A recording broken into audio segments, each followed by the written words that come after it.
Assalamualaikum warahmatullahi wabarakatuh. Saya Raihan Tazir dari kelas 10 RPL.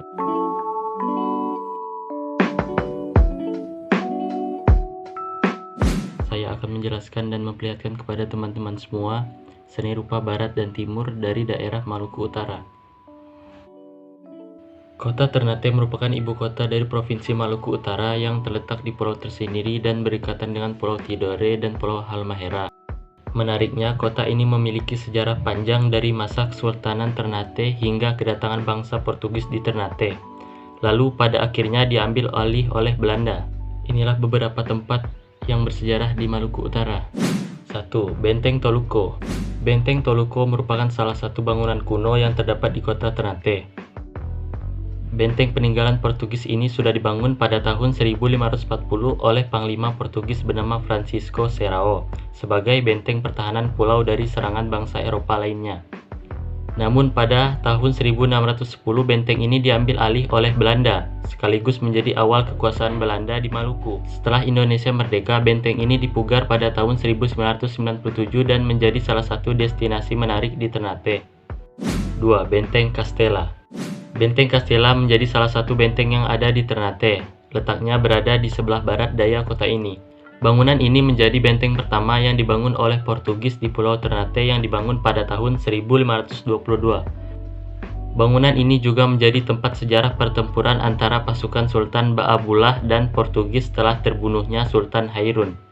Lalu, pada tahun 1605 benteng ini diambil alih oleh Belanda dan sempat diperkuat. Namun adanya pertempuran antara Belanda dengan Spanyol yang datang dari Filipina untuk merebut kembali benteng ini, membuat benteng ini rusak dan saat ini masih terdapat sisa-sisa peninggalan tersebut. 3. Benteng Orange. Kemudian terdapat Benteng Orange yang merupakan benteng terbesar di Ternate yang letaknya ada di pusat kota. Bangunan benteng ini sudah didirikan sejak tahun 1600-an oleh Belanda, yang membuat Ternate sebagai pusat VOC pada waktu itu. Benteng ini juga menjadi kantor dari VOC sebelum akhirnya dipindahkan ke Batavia pada tahun 1619. Benteng terbesar di Ternate ini memiliki kondisi yang masih bagus hingga kini dan menjadi salah satu bangunan menarik yang banyak dikunjungi wisatawan. 4. Benteng Kalamata.